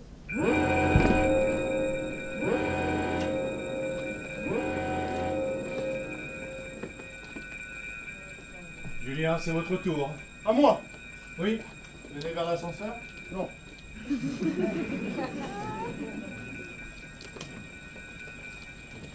Mais je vais mourir, là. Vous voyez pas que je vais mourir, là, non? Mais non. Je vais mourir, je vous le dis, je vais mourir, là. Tout de suite. J'ai peur, docteur, moi. Il ne faut pas, moi j'ai jamais peur. Mais moi j'ai peur, Laura, j'ai peur. Alors parlez-moi de vous, hein? Mais qu'est-ce que vous voulez que je vous dise? Ah ben je sais pas, de vous, parlez-moi que de vous. Dépêchez-vous, j'ai plus qu'une minute, là, alors... hein? Qu'est-ce que vous aimez faire? Oh, j'aime lire pour vivre toutes les vies que je ne vivrai pas. Et puis, qu'est-ce que vous aimez faire d'autre? J'aime rêver, écouter de la musique, et en écoutant la musique, écouter le silence et tout. Et puis? Et vivre dans une grande maison au bord de la mer, et qu'on me promène longuement sur la plage. Et puis? Hein? Il me semble que j'aimerais être amoureuse. Oh, moi aussi. Vous êtes belle. Mais pourquoi vous me dites ça? Parce que je le pense depuis que je vous ai vu. Mais que je ne m'étais pas donné la peine de vous le dire. Lorsque les portes de l'ascenseur se sont ouvertes, je vous ai trouvé étrange, étonnante, magnifique, comme une perle d'huître sauvage. J'ai pensé, je ne suis pas beau, hein, mais quelle importance puisqu'elle est belle pour deux. Taisez-vous. Puis, le docteur S vous a appelé Laura. 2 syllabes simples comme bonjour. Bonjour, Laura. 2 notes qui demandent à la bouche de prendre la forme d'un baiser. J'ai pensé, je ne suis que Julien, oui. Mais quelle importance puisqu'elle est musicale pour deux. Taisez-vous. Et puis alors là, je vous ai entendu tenir tête au docteur S. Oh, alors là, on aurait dit une figure de proue qui souriante affrontait les embruns, l'écume, la tempête. J'ai pensé, je ne suis pas courageux. Mais quelle importance puisqu'elle est brave pour deux. Taisez-vous. Et sitôt que j'ai senti toute cette force, j'ai senti sa faiblesse aussi. La faiblesse qui vient de la tension de la force, de cette force qui peut se briser tout d'un coup. Alors j'ai senti que vous aviez peut-être besoin d'une main. Dans une autre vie. Une vie que je ne raterai pas, j'aurai 2 mains à votre service. Voilà ce que je ne vous ai pas dit. Et à cet instant même, il y a encore des choses que je ne vous dis pas. Que je voudrais être avec vous dans la grande maison au bord de la plage. Écouter avec vous la musique et le silence. Et vous faire vivre un peu plus. Parce que là, soudain, en face de vous, je me sens pris d'une fièvre. Mais une fièvre fulgurante qui me donne de l'air, de l'appétit, de l'enthousiasme. Une fièvre à soulever la terre, à vous broyer entre mes bras, à vous rendre vos jambes, à faire sonner pleine toutes les heures, à écarter la mort. C'est curieux. Je n'ai presque plus peur. C'était une fausse alerte. Hein? Ce sont des choses qui arrivent parfois, rarement. Un incident a dû se produire pendant votre opération. Je vous laisse. Je suis désolé de ce malentendu. Un malentendu. Julien! Ah, mais c'est trop tard, c'est trop tard, c'est trop tard. Fallait pas que je lui dise. T'entends? Je ne vais pas lui dire et je lui ai dit. Comment je vais faire maintenant là? Hein? Et voilà, comment je fais? Dis-moi! Mais bordel, comment je fais? Mais qu'as-tu dit? Que je t'aime. Mais non, tu l'as pas dit. Si, je l'ai dit là. Mais non, tu n'as parlé que de choses concrètes, de détails. Tu voulais vivre dans une grande maison au bord de la mer, écouter de la musique, non? Si. Ces mots-là, mes lèvres les ont prononcés 100 000 fois toutes seules. Comme un exercice qui appartient à la gymnastique de sexe. Mais pour la première fois, je les ai sentis passer. Et ça brûle.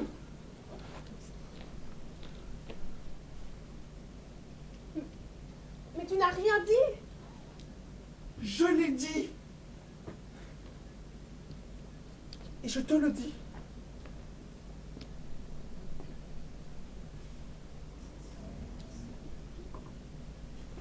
Tu n'as pas pitié, n'est-ce pas?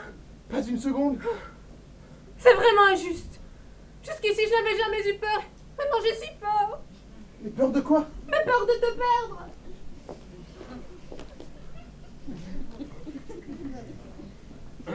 Je suis désolé. Eh ben décidément, depuis que tout va bien, tout le monde est désolé. Hein. Quelle déception. Moi qui croyais vous avoir fait une cour brillante. Je voudrais voir Julien. Ne me le prenez pas. Il reste ici. Eh ben moi aussi d'ailleurs, et plus personne n'a envie de guérir. Bon, ben très bien, je vais reprendre mon emploi. Confident. C'est en général ma fonction dans les histoires d'amour. Sans doute dû à mon physique avantageux.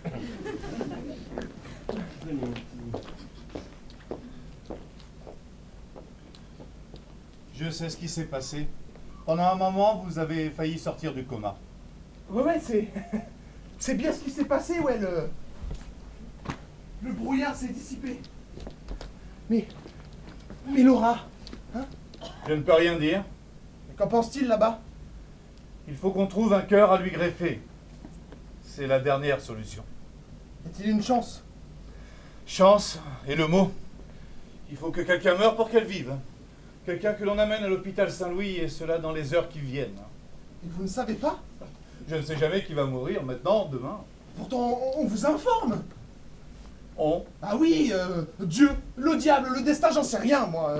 Il y a bien un grand livre où tout est écrit, non? Qu'est-ce qu'il y a dans vos dossiers, d'ailleurs? Des données. Bah alors?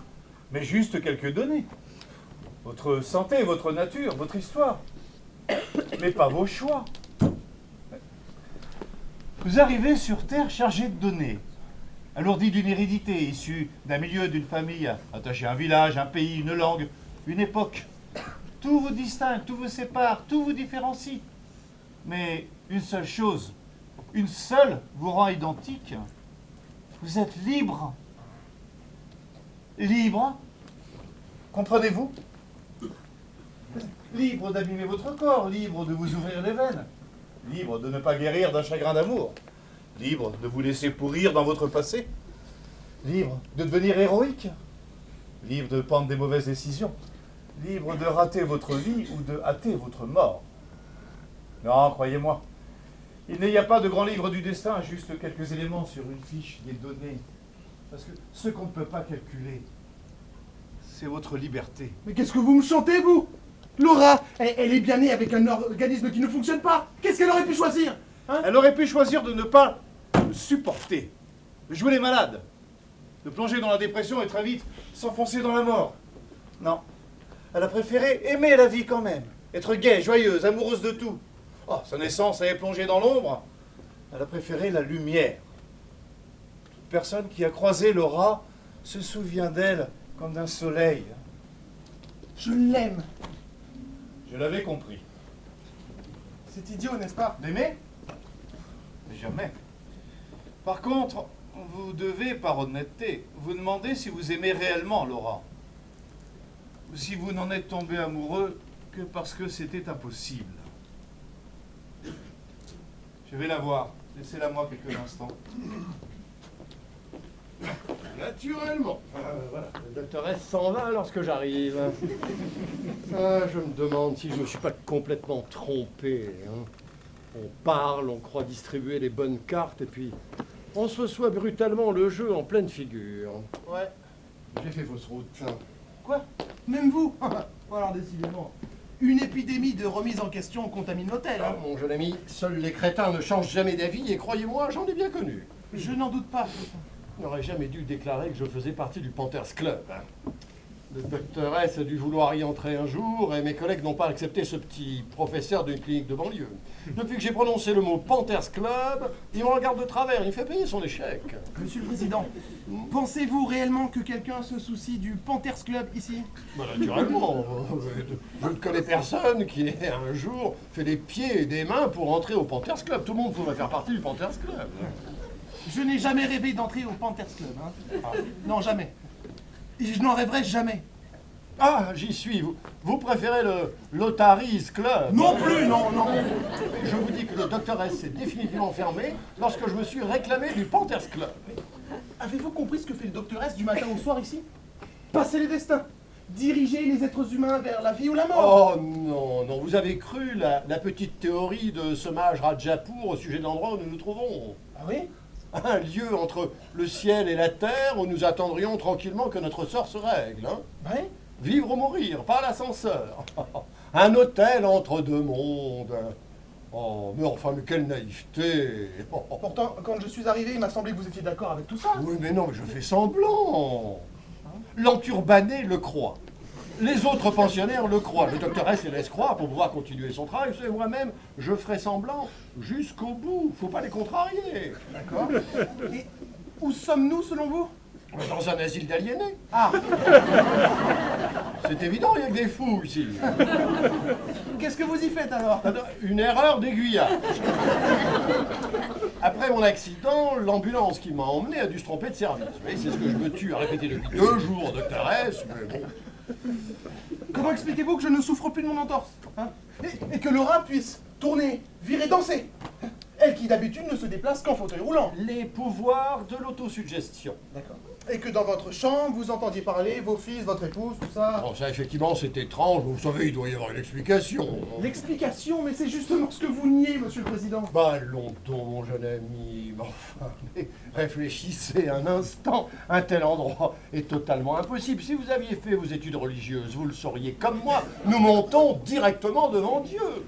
Eh bien, peut-être que votre Dieu n'est qu'à l'étape suivante. Ineptie, ça n'est pas dans les textes. Regardez bien autour de vous, monsieur le Président. La réception, cet ascenseur-là, tout ça. Tout ça n'existe pas. Voilà. Je suis formel, tout ceci n'existe pas. Moi non plus, je n'existe pas. Non plus, je suis formel. Voilà. Comment pouvez-vous nier ce qui vous entoure? Je suis là. Vous êtes là, nous sommes tous là. Hein? Comment faut-il vous conjuguer la réalité, monsieur le Président? Comment pouvez-vous passer à côté des choses et des gens sans les voir? Mais tout simplement, mon ami, c'est une question d'éducation. Ça s'appelle avoir des convictions. Voilà. Finalement, vous êtes plus sûr de vos convictions que de ce que vous voyez. Naturellement. Mais, mon jeune ami, le chemin est brouillé, obscur, confus. C'est pour cela que nous avons des convictions comme un bâton et une lanterne pour nous conduire. Sinon, à quoi ça servirait? Vous savez que vous raisonnez trop, hein? Eh bien, vous raisonnez comme un tambour, hein? Ça sonne parce que c'est creux. Pardon? Oui, c'est creux. Oh, mais quelle muflerie! Alors, ça ne m'étonne pas que vous préfériez l'Otaris. Dommage que vous n'ayez pas été là la dernière fois. J'espère que vous allez rester longtemps parmi nous. Je l'espère aussi. C'est plus difficile maintenant, là. Oui, Je sais plus trop quoi dire. oui. Ça va, on vous dérange pas, moi. Pas une seconde, vraiment pas du tout. Je vais en profiter pour lire mon journal. Laisse-le, c'est un doux. C'est un amour sans avenir. L'avenir ne compte pas. Tu as raison. Voilà, on y arrive. On n'a plus besoin de se parler. Voulez-vous bien me passer la page boursière? Mais je vous en prie, Un fils aîné prétend que les actions Robina ont baissé. les actions. Mais c'est le même journal qu'hier. Mais naturellement, et qu'avant-hier aussi. Je l'avais lors de mon arrivée il y a 6 mois. Je le lis tous les jours. C'est idiot. Ah, vous parlez sans savoir. Mais moi qui désormais le connais par cœur, je peux vous l'assurer, le Républicain indépendant du 30 septembre, on n'a jamais fait mieux. Enfin, comment peut-on relire continuellement le même journal? Ah, je ne prétends pas éprouver un réel sentiment de surprise à chaque fois, non. Mais de l'intérêt, oui. Beaucoup d'intérêt pour cette pauvre femme. Ce qui lui arrive, là, elle vient de perdre son travail, 180 kilos, elle vient de perdre son travail pour surpoids, et elle a 6 enfants à élever. Chaque jour, je m'inquiète. Comment va-t-elle faire maintenant pour les élever, pour les nourrir, hein? Et ce pauvre leader syndical dont les actions musclées sont de moins en moins suivies par sa base, hein? Chaque jour, je m'interroge, va-t-il vraiment pouvoir améliorer le sort de ses concitoyens comme il voulait le faire au départ? Oui, alors ça c'est déjà de l'histoire ancienne, je peux vous le dire. Ah non, non, Figurez-vous s'il vous que- plaît, non, ne me le dites pas aujourd'hui, sinon comment voulez-vous que demain je me pose encore la question? Bon, enfin, vous vouliez avoir des informations? Mais je n'aime pas les informations, sinon je ne lirai pas les journaux. Mais non, j'aime le suspense, j'aime le feuilleton de la vie, j'aime me demander ce qui va se passer demain, j'aime m'imaginer que quelque chose est en train de se produire. Non, si je voulais apprendre, je lirais les livres d'histoire. Ah non, mais alors là, vous êtes complètement fou, hein? Si vous incarnez la raison, je veux bien prendre le rôle du fou. Pardon? C'est affligeant de constater à quel point vous manquez de répartie. Tout ce que vous trouvez à répondre à chaque fois que je vous pique, c'est « Pardon ». Pardon? Vos protestations sont si plates qu'un jour vous l'aurez cherché, je ne vous embêterai même plus. Écoutez, je considère qu'on ne doit jamais perdre un ami pour un mot d'esprit. Ah, sauf que les mots sont plus fidèles que les amis.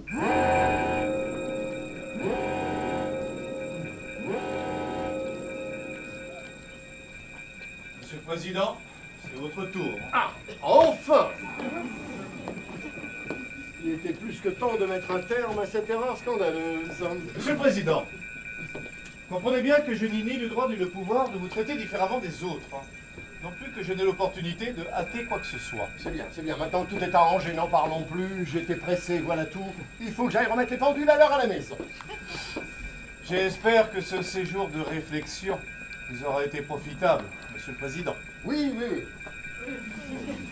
Je pense que je vais refaire mon testament. Et Très je bien. vais laisser le minimum à la présidente, je déshériterai mes fils et je créerai une fondation. Très bien. Une fondation qui portera mon nom et qui a pour objet de respecter ma mémoire. Voilà. Voulez-vous prendre place dans l'ascenseur, Monsieur le Président? Ah, vous savez, si vous voulez, je peux vous parrainer pour entrer au Panthers Club. Pardon. Ils n'ont rien à me refuser, ils ont des ascenseurs à me renvoyer. Alors, c'est décidé, je vous parraine. Le docteur préfère l'otarise. Ah, l'otarise. Alors ça, j'en étais sûr. Ça. Cet endroit est un repère de terroristes. Mais où m'emmenez-vous? Où voulez-vous me lâcher? Mais voyons. Mais je vous dénoncerai. Au secours. À l'aide. Au secours.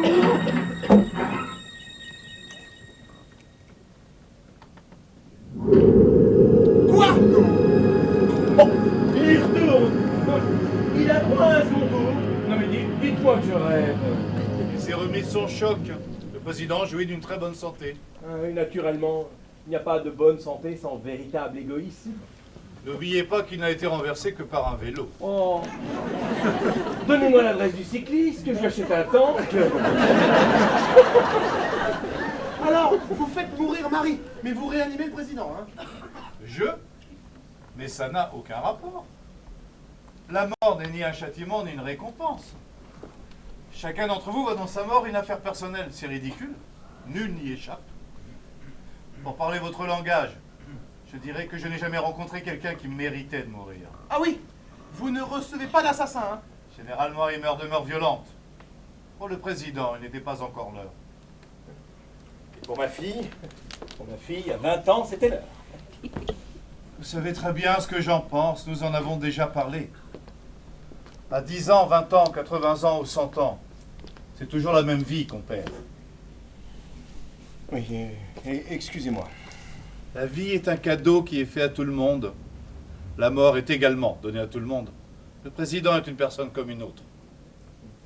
Je veux bien respecter tout le monde, j'ai simplement du mal à respecter ceux qui ne respectent personne.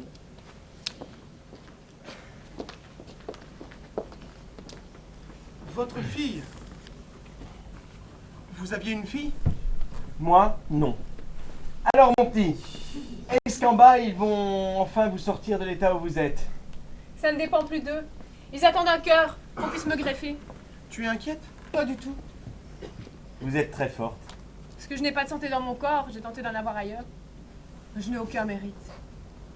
Être si souvent souffrante, allongée, assise, m'a forcée à réduire mes ambitions. Comme je ne peux pas me promener, une seule fleur m'enivre autant qu'une journée de promenade dans les jardins de roses. Un rayon de soleil qui glisse entre les fentes du store me donne un vrai bain de plage. Je le laisse descendre sur moi, chauffer mon cou, s'égarer sur mon épaule, ma poitrine. Le bruit de la pluie et de l'orage sur le toit m'a fait parcourir toutes les mers du globe. Connaître la tempête, les bateaux frappés par les flots, la récompense d'une côte grillardoise le matin. Quand tout s'est apaisé, je peux m'occuper des heures avec un bout de laine. Je connais que certains chatons pour en profiter autant que moi. En fait, le bonheur est au creux de la main.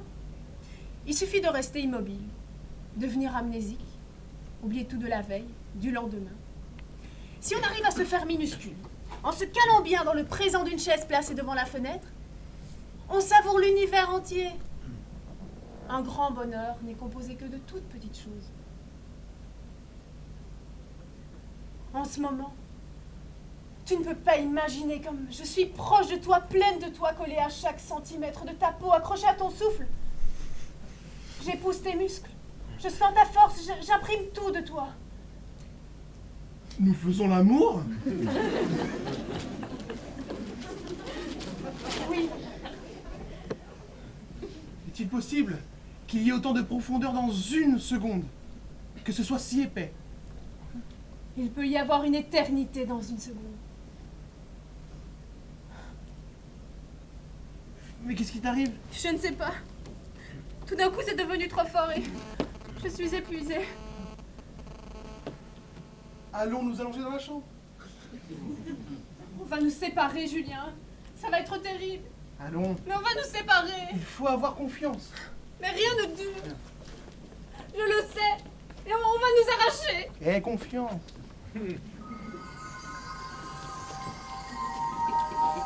Ah, dites-moi, les anges ont-ils aussi des histoires d'amour? Ah bah dites donc, mais salauds, vous vous ennuyez pas ici, hein? Mais pour le sexe, comment faites-vous? Ah bah tout de même, il y a quand même une justice. Moi? Oh non, pas vraiment, non. Non, on peut pas dire que j'ai été un grand amoureux dans la vie. Pourquoi? Bah, tout simplement parce que je n'ai jamais vraiment considéré que ça pouvait inspirer de grandes passions. Si? Ah bah décidément, toute ma vie, je me serais trompé d'étage. Mais si vous voulez, on en reparle un de ces soirs, hein? Je voudrais vous voir. Ah, vous avez des nouvelles de moi en bas? Oui. Ce que je vais faire sort de mes attributions. Selon le règlement, je n'ai pas le droit de vous tenir informé. Mais bon, vous êtes ici depuis 6 mois et je me suis attaché à vous. Sans le brûler, ce que vous me dites là. Il n'y a aucun progrès notable dans votre état. L'équipe médicale songe à vous débrancher. Je suis désolé, c'est un rude coup. Ah oui, ça, vous pouvez le dire, oui. Se faire débrancher comme un sèche-cheveux. Je ne m'étais jamais rendu compte que j'étais tombé si bas. Que ma vie ne tenait qu'à un fil dans une prise? À la merci d'un infirmier qui se prendrait les pieds dedans? Qu'est-ce qu'ils attendent? La permission?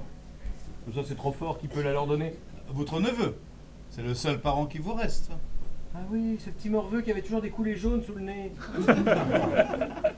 J'espère qu'il se souviendra de tous les bonbons à la fraise que je lui ai achetés et de tous les Noëls que nous avons passés ensemble.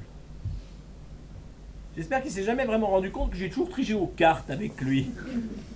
Pour l'instant, il ne le trouve pas. Il n'arrive pas à le joindre. Le cher petit finit ses études aux États-Unis. C'est grand, les États-Unis. N'ayez pas de faux espoirs, ils le contacteront. Et vous ne sortirez pas de ce coma. J'ai compris. Docteur, un instant, je voudrais vous demander quelque chose, mais je veux être sûr que vous me répondrez oui, hein? Alors c'est déjà non. Hein? Attendez, une seconde. Voilà. Je voudrais que, quoi qu'il arrive, Laura et moi nous fassions le même trajet dans l'ascenseur. Vous comprenez? Que nous retournions ensemble sur Terre, ou que nous partions ensemble là-haut. Vous n'avez plus peur? Je n'ai plus peur que d'une seule chose. La perdre.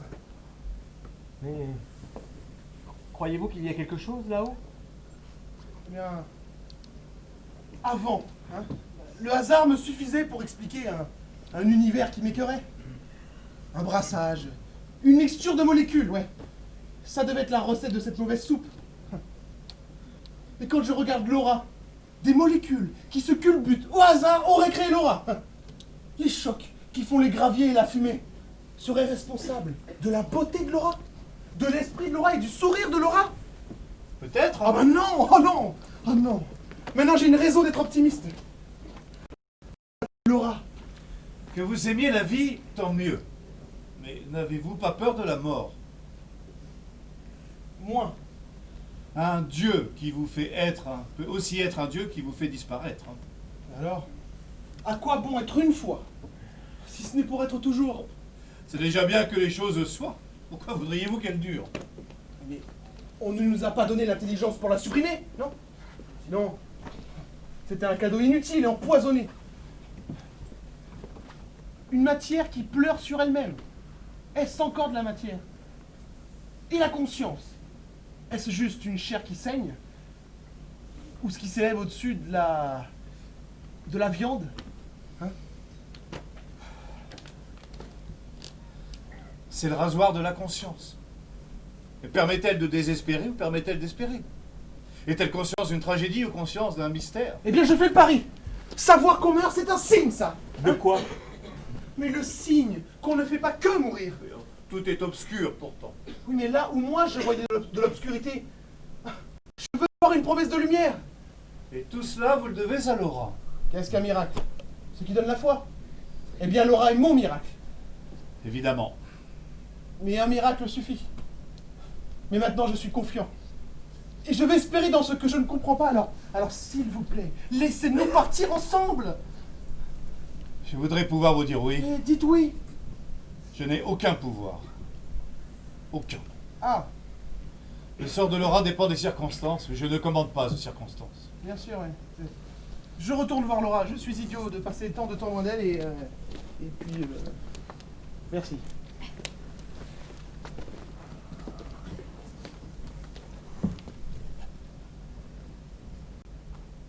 Rude métier. Hein? S'occuper des autres, gagner leur confiance et subitement leur avouer qu'on n'a aucun pouvoir. Vous me plaisez, docteur. Au début, je vous trouvais rude. Je vous en voulais de ne même pas nous donner de réponse. Vous ne vouliez pas de réponse. Vous vouliez vous contenter d'illusions. Hein? Les convictions, comme le président. L'arme des faibles et des inquiets, les convictions. Même des convictions négatives valaient mieux qu'un doute. J'avais besoin qu'on me dise c'est comme ceci, pas comme cela. Puis, vous avez appris à vous contenter d'hypothèses. Oh, comme c'est bon. Jouer avec les hypothèses comme avec des bulles de savon. Paf, paf, paf, paf. Et quand il n'y en a plus, imaginez encore. Docteur, Voici le numéro de téléphone de mon neveu. Qu'on l'appelle pour me débrancher. C'est inutile. Ce qui arrivera, arrivera. Je n'ai pas à communiquer cette information. Docteur, je vous en supplie, il faut faire vite. Laura se trouve à Saint-Louis, comme moi. La manœuvre est toute simple. Il suffit d'arracher un fil, de me prendre un petit morceau de chair à l'intérieur de la poitrine et de le descendre à l'étage en dessous. Vous me demandez quelque chose d'interdit. Mais n'en avez-vous pas assez de voir défiler les gens, là? Les voir prendre conscience de tout ce qu'ils ont raté ou réussi, de les voir même peut-être devenir meilleurs. Et puis hop, tout ça ne sert à rien. Vous n'en avez pas assez que le destin soit une loterie, que le brassage soit le seul critère. Pourquoi ce grand silence de Dieu? Dieu est-il lui-même dans le coma? Pourquoi répond-il pas? Ah, Dieu est en état de choc. Mais ranimez-le, faites quelque chose. Depuis des siècles, on parle de lui à son chevet, mais qu'il se réveille. Ou bien alors s'il s'en fout vraiment, s'il roupille définitivement, remplacez-le, vous. Allez, jouez la Providence. Mais ne soyez pas naïfs. La Providence. Oh, que l'univers tienne compte de vos mérites. Que le bon soit récompensé et le mauvais châtié. Que la maladie punisse. Que la bonté repousse la mort. Oui, une justice. N'importe quoi qui ressemblerait à une justice, même une justice injuste. Des dieux capricieux ou partisans. Oui, oui. Mais un Dieu terriblement arbitraire. Cela voudrait dire qu'il y a un ordre, une volonté, une pensée. Quelque chose qui ressemble à de l'homme au-dessus de vous. Au lieu de tout ça, depuis toujours, la vie n'est que ce qu'elle est. Sourde, aveugle, indifférente. La matière se fout de votre courage et de votre dignité. Et la volonté? Ma volonté, la vôtre. Vous séjournez dans l'endroit du monde où la volonté est le moins présente. La liberté n'existe qu'à condition qu'on y croit et qu'on l'affirme. D'accord, l'ordre de la matière suit ses propres lois de composition et de décomposition. Mais est-ce qu'une fois, une seule, vous ne voudriez pas mettre volontairement un petit grain de sable différent dans la machine indifférente? Un petit grain de sable. Un tout petit grain de sable, tout simplement humain, pour en finir avec le hasard. Et puis, doctoresse, imaginez quelle volupté d'enfreindre le règlement.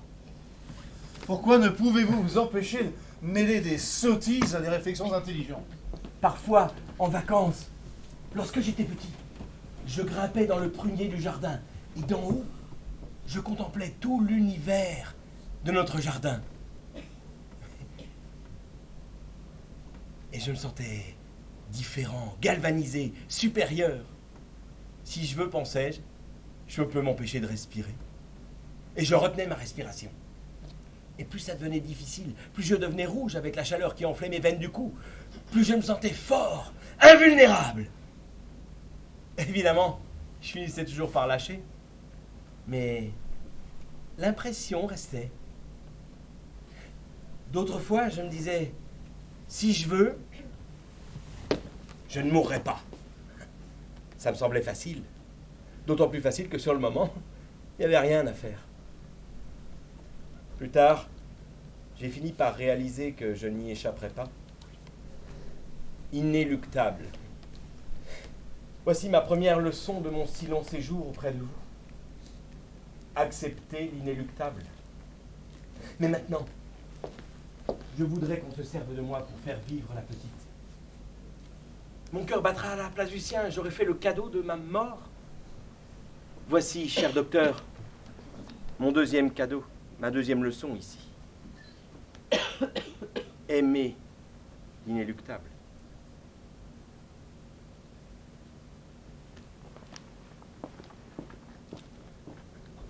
Mais si, je t'assure, on oublie tout de ce qui s'est passé ici quand on redescend sur Terre. J'avais gardé aucune conscience de mon précédent séjour. La mémoire ne m'est revenue que lorsque les portes de l'ascenseur se sont écartées. Julien imagine que nous n'allions pas nous reconnaître sur Terre. Je ne me fais pas de soucis, je te reconnaîtrai. Mais non! Un jour, nous allons nous croiser n'importe où, dans une rue, dans un couloir.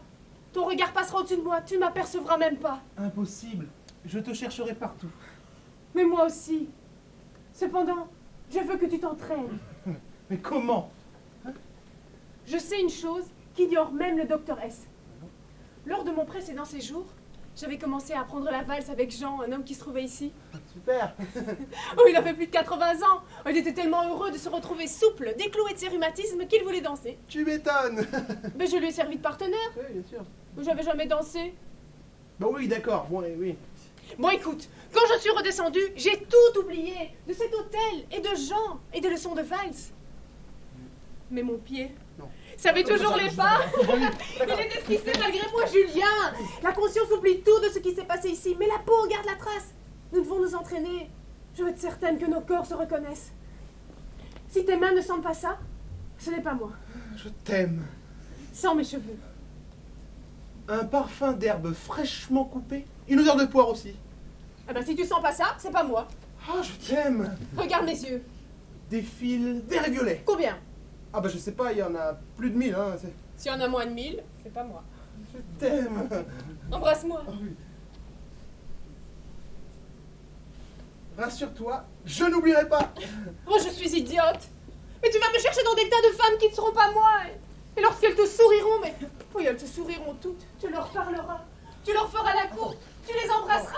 Je vais obtenir le contraire de ce que je cherche. Non, il faut trouver autre chose. Ça va pas. Il faut trouver autre chose. Vite, il faut trouver. Je vais t'apprendre un code, ouais. Un code secret. Hein. Voilà, un code secret. Ouais, j'ai trouvé un code secret. Alors, je t'embrasse les oreilles. 1, 2. Je t'embrasse le front. 1, 2, 3, 4. Je t'embrasse les yeux. 1, 2, 3, 4, 5, 6. Je t'embrasse les lèvres. 1, 2, 3, 4, 5, 6, 7, 8. Oh oui, c'est bien. Oh, mais répétons. Ah ouais. Alors, tu m'embrasses les oreilles. va. 1, 2, tu m'embrasses le front. 1, 2, 3, 4. Tu m'embrasses les yeux. 1, 2, 3, 4, 5, 6. Tu m'embrasses les lèvres. 1, 2, 3, 4, 5, 6, 7, 8. Oh, c'est bien. Encore, hein.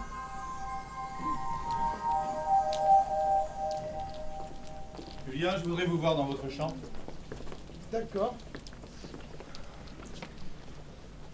La carte est tombée par hasard de votre veste. Un infirmier l'a ramassée et l'a donnée au médecin.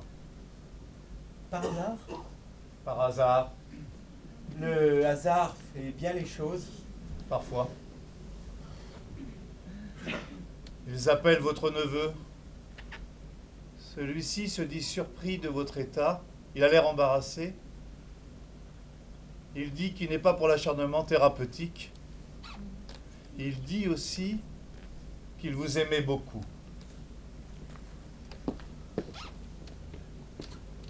Qu'il m'aimait beaucoup.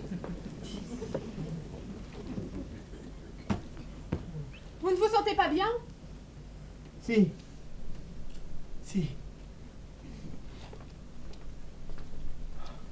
Vous savez, j'avais une fille autrefois. Elle vous ressemblait un peu. Les mêmes petits yeux ironiques qui avaient l'air de se ficher du monde. La même impertinence dans le profil, cet air crâne de celle qui ne se laisse pas impressionner par la vie. Les mêmes cheveux lourds et soyeux comme de la bonne santé qui ruisselle. Quand je la regardais, je la trouvais tellement belle, tellement femme, que je me disais, c'est pas possible, elle n'a pas pu venir de toi. Elle avait des pouvoirs magiques. Quand elle entrait quelque part, elle faisait fondre toutes les médiocrités de l'existence. À l'époque, j'étais représentant de commerce. Des journées de voyage, des nuits d'hôtel interchangeables, des clients qui me claquaient la porte au nez. Mais au fond des ténèbres, il y avait ma veilleuse, ma lumière, ma fille. Puis subitement, mes affaires sont devenues meilleures. J'ai décroché de gros contrats outre-Atlantique. Un jour que j'étais au fond des États-Unis dans un motel, elle m'a appelé. Elle avait la voix humide. « Papa, je suis un peu malade. » Un peu malade. Elle a dû être internée dans un hôpital. Moi, j'étais bloqué de l'autre côté de l'océan. Je faisais pour ma société la plus grosse affaire commerciale imaginable. J'étais ligoté à ce succès. Je ne pouvais pas revenir. Et j'en éprouvais une certaine euphorie. Je sentais au téléphone sa voix toujours plus faible, mais je me disais qu'elle était jeune et forte, qu'elle recouvrerait la santé dès que son père rentrerait. Une maladie l'a fait mourir à 20 ans. Un virus. Une machine de guerre implacable qui ronge les forces, les chairs. et qui un jour ne vous laisse qu'un petit cadavre sur un lit.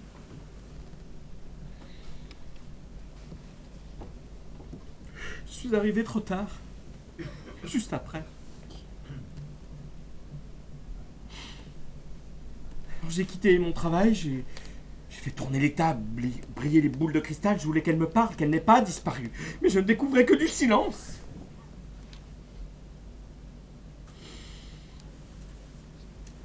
Alors je suis devenu le mage Rajapur. Voilà, toujours coiffé de ce fichu turban d'opérette qui me servait d'abord de bâillon pour m'empêcher de hurler de douleur. Les souvenirs que l'on garde d'un enfant mort sont comme enfermés dans un sanctuaire, protégés par la peine. Ils n'ont pas la même étoffe que les autres souvenirs. Infroissables, intouchables. Je n'ai rien su faire pour elle. Vous ne pouviez pas. J'étais même pas là. Mais vous ne pouviez pas. Je me sentais coupable, j'aurais voulu réparer. Réparer. Mais on ne répare pas. Si. Si, je l'ai fait un jour avec quelqu'un d'autre. Vraiment? Oui. Ce jour-là a dû être merveilleux. Merveilleux. Je vous aime bien. Tout le monde ici se moque un peu de vous, mais moi je vous aime bien. Merci.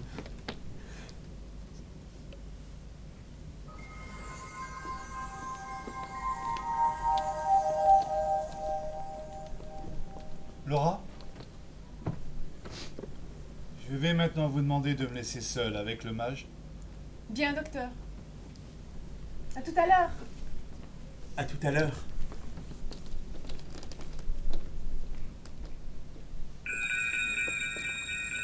Excusez-moi, il n'y a pas une seconde à perdre. Docteur, Est-ce que ça va marcher? venez vers l'ascenseur.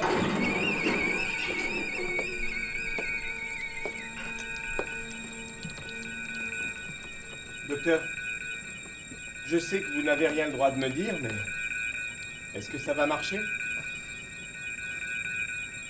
L'équipe médicale a décidé de greffer votre cœur à la place de celui de Laura. Merci. Ah non, dites pas merci. Non. Personne ne m'a jamais dit merci. Surtout en partant vers le haut. Merci.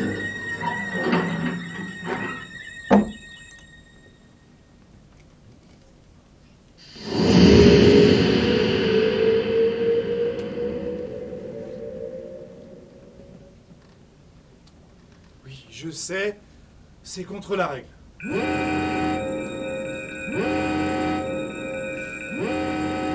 Allez vite chercher Laura.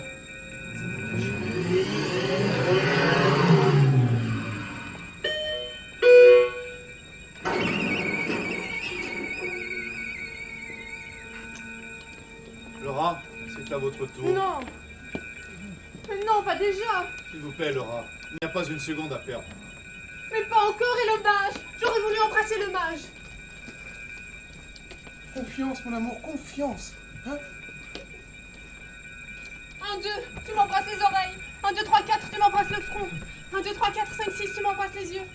1, 2, 3, 4, 5, 6, 7, 8, tu m'embrasses les lèvres. Julien! Oui! Ah oui, super! Oh, bisous! Oh, super, génial!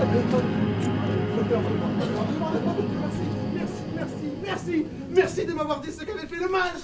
Sinon, je n'aurais jamais eu le courage d'accompagner Laura jusqu'à l'ascenseur. Eh, c'était le deuxième miracle, hein? Quoi? Taisez-vous! Je sais, c'est contre le règlement, mais demain sera différent. Ouais. Vous avez raison, demain ne sera pas différent.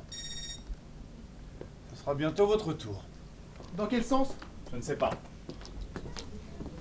Docteur, vous avez une idée, vous, de ce qu'il y a au-dessus?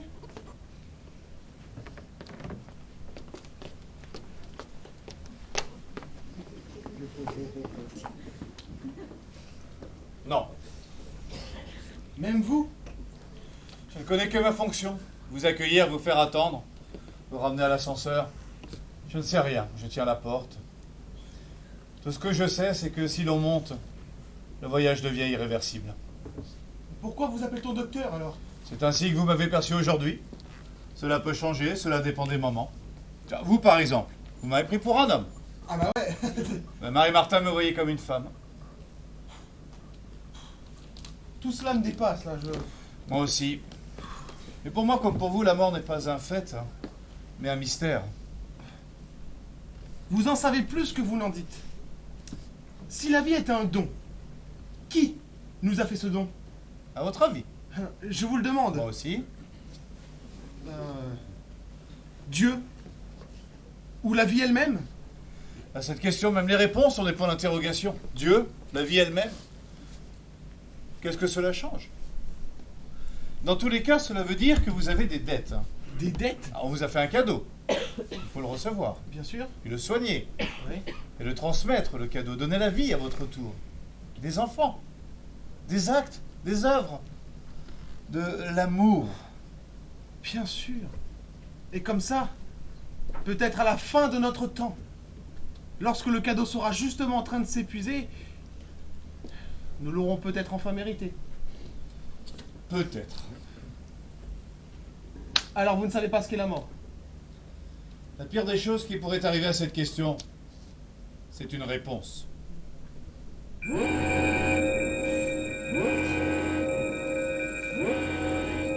C'est votre tour.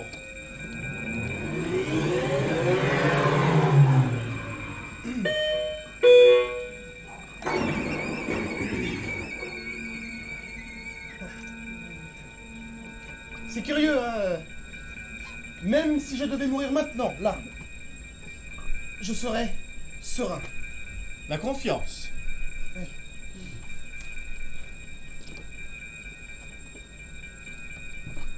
Pourtant, je n'en sais pas plus. Mais je suis moins effrayé par ce que j'ignore. La confiance est une petite flamme qui n'éclaire rien, mais qui tient chaud. Doctoresse, si Laura et moi nous nous retrouvons sur Terre, pensez-vous que nous nous reconnaîtrons? Je le crois. Sitôt sorti d'ascenseur, vous oublierez tout.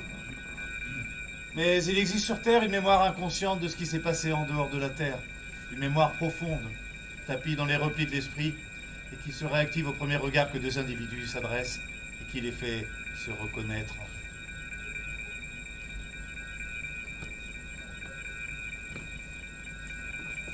Cela s'appelle le coup de foudre.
Mesdames, Messieurs, la pièce que nous avons eu le bonheur de jouer avec vous ce soir est d'Éric Emmanuel Schmitt.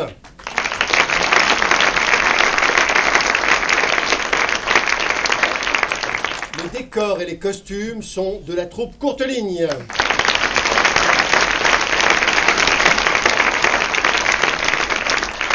À la régie, Rémi Givaudan, assisté des techniciens du Ciné-Théâtre du Lamentin, David et Sébastien.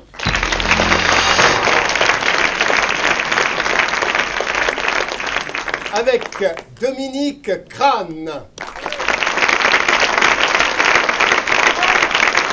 Fabien Minacci, Hervé Laurent, David Couchet, Franck Sauran, Anne-Marie Claire, Sophie Lepovic. La mise en scène est de Claude-Georges Grimont-Pré.